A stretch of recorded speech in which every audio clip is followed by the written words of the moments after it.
Hey everyone, welcome to Creative on Purpose Live. This is a show dedicated to helping solopreneurs build fulfilling businesses on their terms that fund and fit their ideal lifestyle. I'm your host, Scott Perry, your guide into Close the Gap 90-Day Solopreneur Success Accelerator and author of the book Close the Gap, which teaches the entire accelerator process. And this is the last of 3 episodes that I'm doing as part of the book launch. And what we're going to do is we're going to cover the 3 core steps that are part of the program.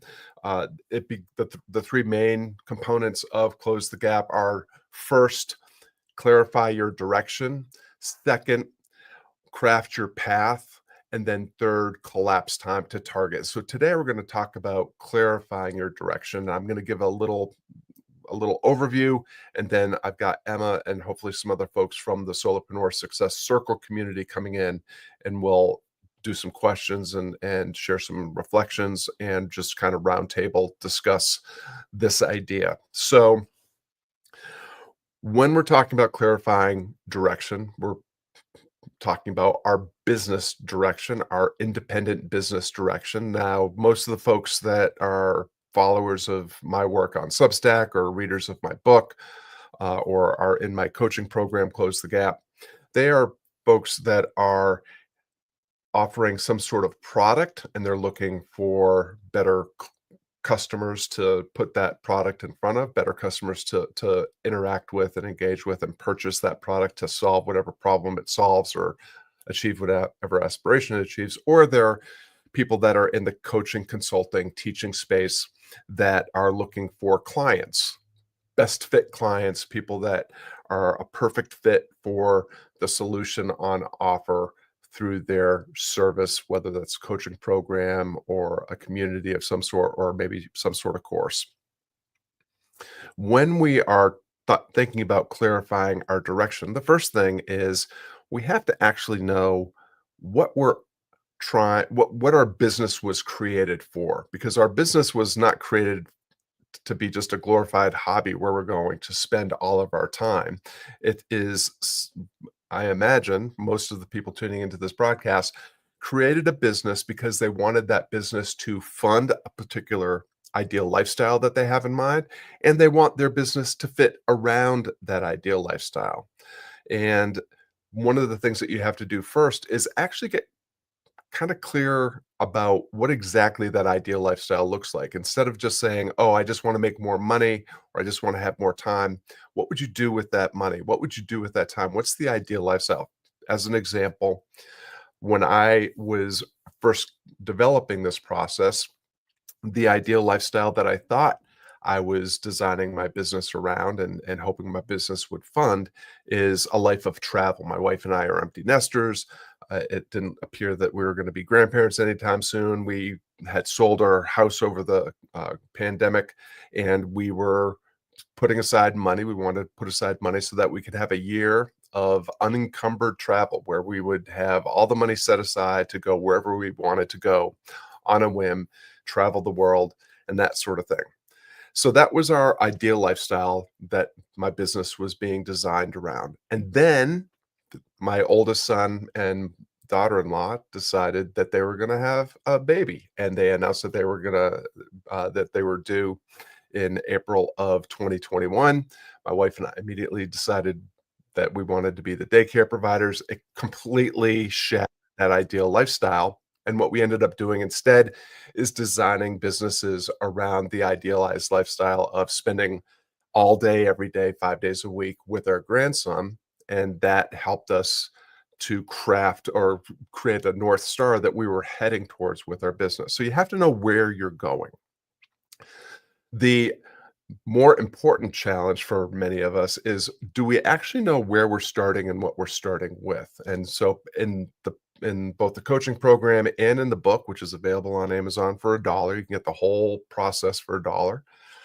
What we do is we start with an audit of all of our current assets and resources, and we actually audit our current business system. So whatever system you're using to attract perfect customers or perfect clients, what are the components of that system? And we audit that system, not only taking account of what are all the assets and resources that we're leveraging, but what's the actual effectiveness of all of those components of our system? Because what we know is that if we do an audit and we can, first of all, just simply eliminate all the things that are not giving us a meaningful return on investment for the time, attention, and effort we're putting into them, we automatically create a more efficient and effective system. It's simple system reliability.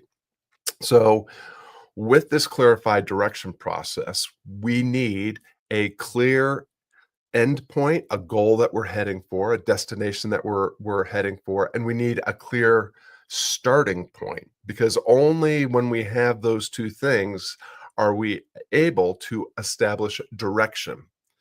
So if you're one of those people that's got some sort of vague notion of what you want to accomplish and you haven't really taken account of where you're actually starting from and what you're starting with, you have no direction.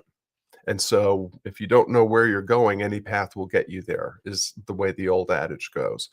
So the call to action here is to get super clear as you can be right now about where you're heading, where you're starting, what you're starting with, so that in phase two, when you're crafting your path, you can boost the efficiency and effectiveness of that system by eliminating unnecessary components and optimizing the less efficient and effective components of that system. And then that will lead us into stage three, where we're actually collapsing time to target through some very specific strategies, again, outlined in the book. I'll make sure that there's links to all the resources that I'm referencing here. But that is the whole process of clarifying direction. You have to know where you're going. You have to know where you're starting from, what you're starting with.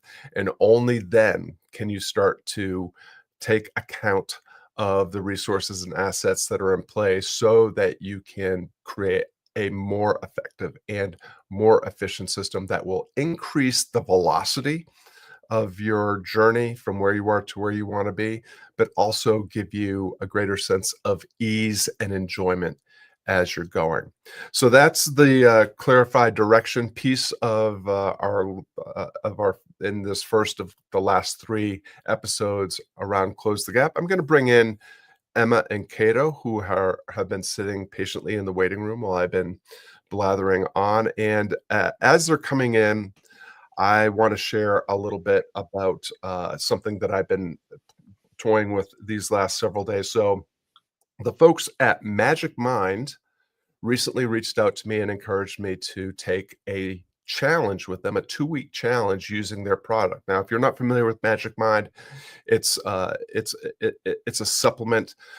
There's lots of nootropics, mushroom blend, vitamin C, vitamin D, all sorts of other things. It's got matcha green tea in there as well.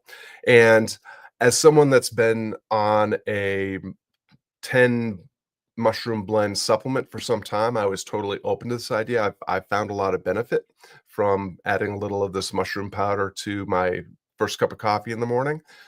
So I was game to try this challenge, and I have to tell you, I was really impressed with the results that I'm getting so far. So I'm about 5 days into a 2-week challenge, and number one, it's not a powder, so it doesn't like get all clumped up and go down wonky when you're taking it first thing in the morning. It's an actual liquid shot. It's also a blend that is got like this time release element to it. So instead of getting like this real strong buzz hit in the beginning of the morning, what it does is it gives me this kind of nice 2 to 4 hour uh, gentle hum of productivity focus. I find myself being a lot less distracted, and I don't have all the jitters that come with some sort of energy drink or anything like that. So the folks at Magic Mind have made a discount available to my viewers. So if you go to magicmind.com and you plug in the code COP20, you'll get a 48% discount on your first starter kit, or you can get a 20% discount on any product that you want to, or a group of products that you want to order. I am finding this to be really super helpful. I plan on continuing the regimen for the full 2 weeks and beyond. And so that's my little story about Magic Mind. And now we got Cato and Emma in the room. Cato with her brand new haircut. Everybody golf clap for Cato's haircut.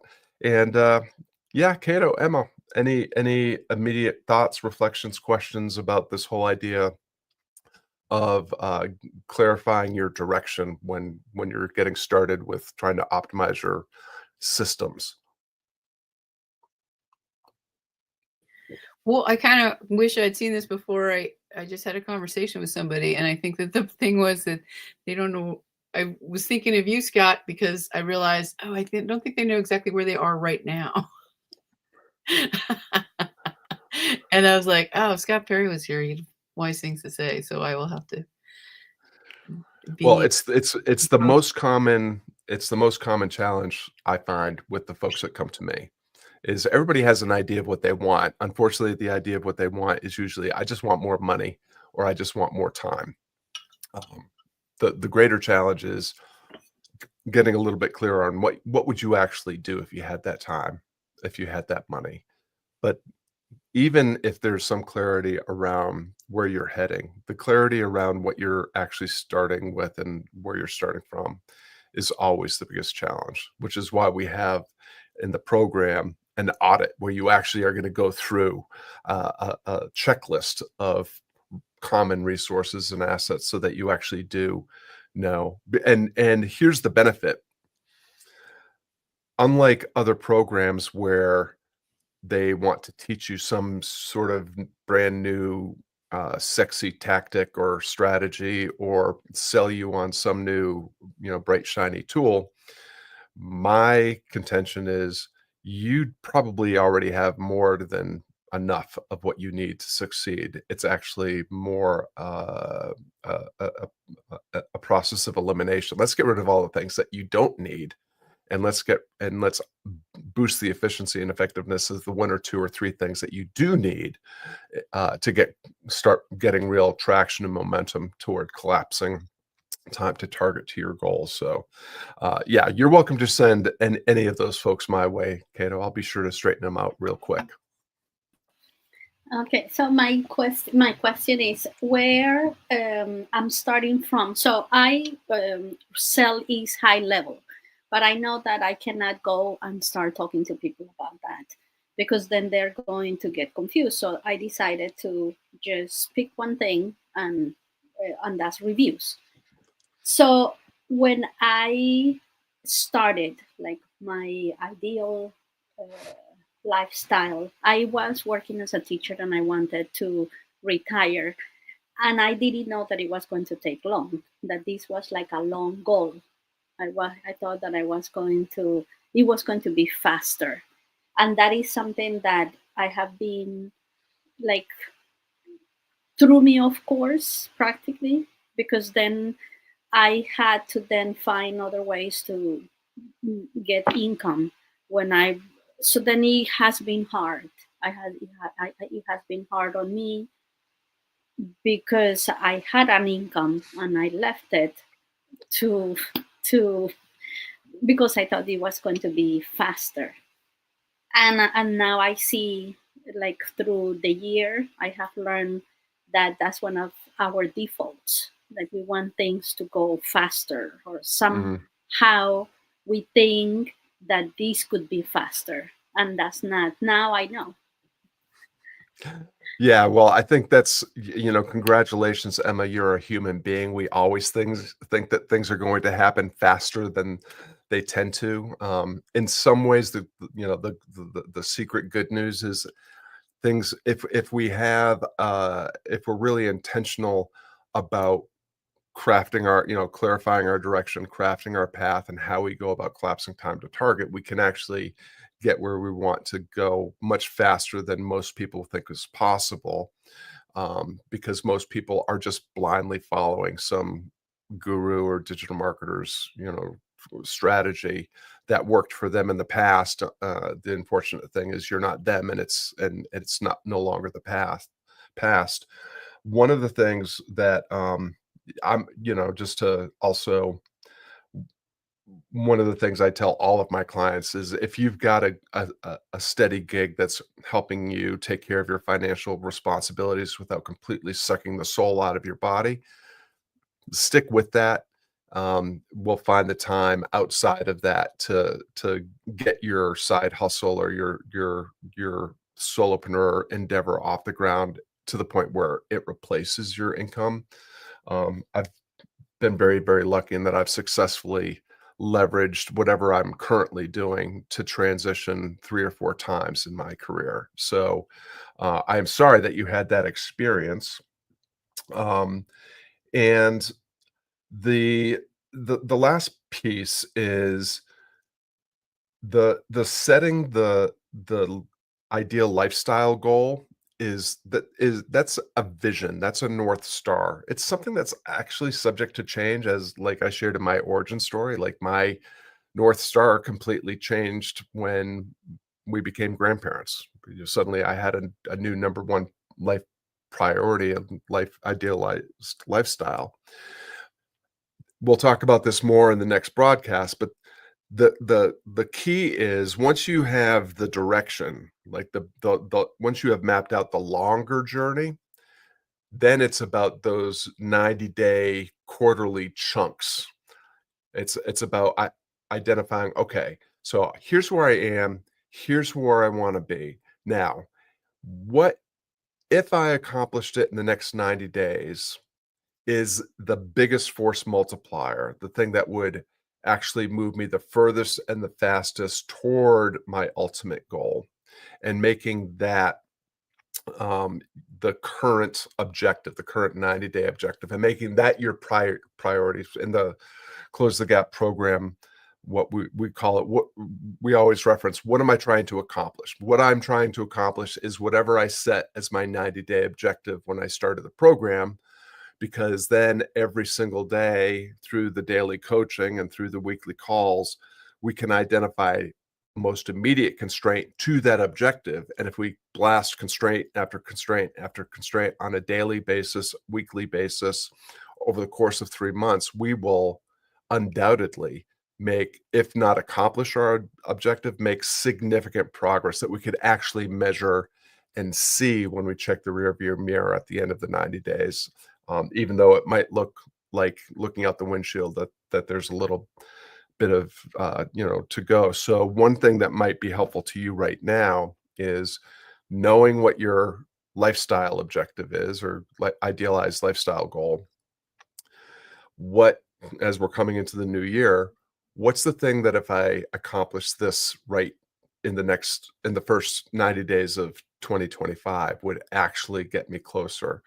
And the biggest exercise that I use that my clients find helpful is asking themselves, okay, what's the step before this step, right? Because you might say, well, I need 10 clients, because if I have 10 clients, that'll give me $10,000 a month or whatever.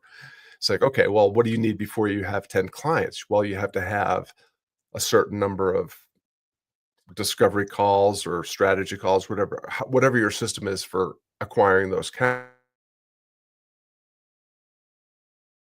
How much you need to get those 10 clients. So it's not the clients is not the 90-day objective. The calls is something that you need to start to clarify, but then how are you going to get those calls? What's the content strategy or the outreach? Or maybe it's an inbound strategy if you're using ads or something like that. But what's so the first piece of the puzzle might be, okay, if I want this number of clients, how do I figure out how many calls I need to have and how many times I need to connect with my cold and or warm market to book that number of calls? And if you can determine that in the first 90 days, you've actually just mapped out your entire client acquisition system. And then the next 90 days, and the next 90 days, and the next 90 days, you're just optimizing that system so that it takes less time, requires less energy, requires less effort, and you just have to spend less of your attention on things that you probably didn't start your business to do in the first place. Most of us love the difference that we make with clients. Most of us don't love all the marketing and salesy stuff that goes into getting those clients in the first place. Is that helpful? Yeah, that's very, very helpful. Thank you. You're welcome. Scott, I have a question about where did the 90 days come from? Where does that 90 days, I took it from my work with Laurel Portier when I worked with her back in 2022. Um, it and it was super powerful. I think that she got the idea from her mentor and our mutual friend Nick Peterson. Um, it's it's not it's not there's with any of these frameworks, what I would they are suggestions that I offer because they've worked for me and they've worked at this point for hundreds of clients. There are people that prefer a shorter timeline. They might want to do a 30-day sprint as opposed to a 90-day. Um, the whole point is to, again, realizing that the journey from where we are to the idealized lifestyle that we are funding and fitting around with our business is a long one. What are the digestible chunks that will provide me with enough data so that I can measure the effectiveness and the efficiency of the system? Because if only when I can measure these things and when I have these numbers can I then go to the next step, which is to optimizing them by, raising the floor on the least effective or efficient components. Um, and so I would suggest to anyone test out 90 days, see how that works for you. If a shorter timeline would work for you, then go for 30 days or 60 days and, find it's, as we are fond of saying, as you well know, Cato, play your game. Well, and I equate everything with my experience in theater because it was such a long experience before my recent career changeover. But and I was just thinking, like a big production, a musical will require a 90-day rehearsal in a community thing. But even in a professional setting, you still need like a larger amount of time because of what you have to work through. And then the other types of plays. But now I'm thinking about like how is rehearsal organized as a system to bring you through something? What is your goal? How you get things there? And once again, there's a way to map like that artistic structure onto what we're talking about here in the coaching or get it done space or the catalyst space. Like what is that? Anyway, Yeah. I love finding Oh, this, when they mirror or echo or it's a similar pattern through yeah, time. there's a lot of synchronicities between the solopreneur journey and the hero's journey or the 3-act play or even like thinking of stand up, right? There's like the premise, the setup and the punchline, right? Like there's all these creative frameworks can be really helpful. I've actually just to plug one of my favorite books that I'm actually rereading. I think this is the fourth time I'm rereading it in less than 2 years. How to Fly a Horse. I'm going to forget his name, Kevin Ashton. Um, it's essentially a book about creativity. And what I love about the book is, years ago, one of my very first handbooks was called the Creative on Purpose Handbook, where I defined creativity as a simple human act of making a change happen. And so it was a way of dispelling this argument I would get from clients that, I don't have a creative bone in my body. It's like, "Oh, really? Like you've never gone from being a non-talker to a talker or a non-walker to a walker because those are creative acts. Like you've never made a peanut butter and jelly sandwich, that's a creative act. You've never engaged in a conversation or sent an email, these are all creative acts. Doesn't mean that they're all high art, or artistic at all. That the art is where you go all in on a craft, to elevate it to a point that's more poignant, insightful, transformational, etc. But creativity is just a fundamental human impulse. It's how we've always solved interesting problems and created interesting things. And so one of the things I love that you bring into our conversations is because of your experience in playwriting and now in illustrating and storytelling is like it's all one thing. The solopreneur journey is the creative's journey, is the author's journey, is the illustrator's journey, is the playwright's journey, is the actor's journey. They're all just variations on a theme. So I love that.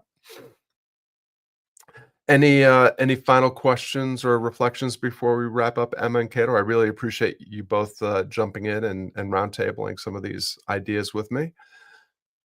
Well, speaking of sandwiches, Got that I a often good recipe for us? well, I do, but that would take a little longer. But I often get this when I serve people sandwiches, people just, this looks like it came out of a restaurant, including peanut butter and jelly ones, but because there are ways you can put together things. And I've just learned things about like how bread works, how does the function of the fat quotient with whatever you're doing, and how does that move with bread? How does the way you stack the things keep things crispy and crunchy? And then I also cut them in such a way and then put them on the plate, because you eat with your eyes first, and then people go, whoa. And it doesn't take a lot of time once you start paying attention, and how the attention then functions in the creative space. And when Yeah, you were talking about creativity, I was thinking, oh yeah, how we pay attention and then turn the attention, what we've just noticed and observed, into the action or into the adjustment, and asking those questions. Well, how could this be better? Is there a better way? What do other people do I in the love it. culture of sandwiches? So sandwiches got me thinking all kinds of things. Also, my grandmother's peanut butter and jelly sandwiches were works of art. Beautiful. Yeah, well, a good sandwich is there's just no beating a good sandwich. That's all I have to say. Well, as we're wrapping up, everyone, I just want to invite anyone that's tuning in. If you would like to join me on the Magic Mind Challenge, you can go to magicmind.com, put in the coupon code COP20, and they'll give you a hefty discount on your starter pack or your first order. I am really finding myself enjoying the kind of distraction-free, super hyper-focused flow state that comes along at the very beginning of my day when I pop one of these shots at the beginning of the day. The best thing of all is you can have it alongside your cup of coffee. It doesn't have to replace your coffee, and it doesn't give you the jitters that come if you're just trying to pound coffees or energy drinks. I'm a big fan. I think you'd love it if you checked it out. So go to magicmind.com, put in COP20, and check it out. And I want to thank everyone for tuning in. Cato, Emma, and I definitely appreciate the gift of your time and attention. And if you want to take a bolder step into possibility and start applying some of the things that you're learning in this series around Close the Gap, check out the Close the Gap 90-day Solopreneur Success Accelerator. It's enrolling right now for the first quarter of 2025.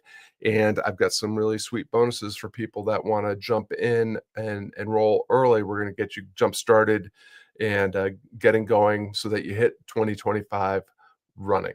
And with that, we'll let everyone get on with their day. Thanks very much. Tune in next week for the next episode, and we'll see you all wherever we see you all next.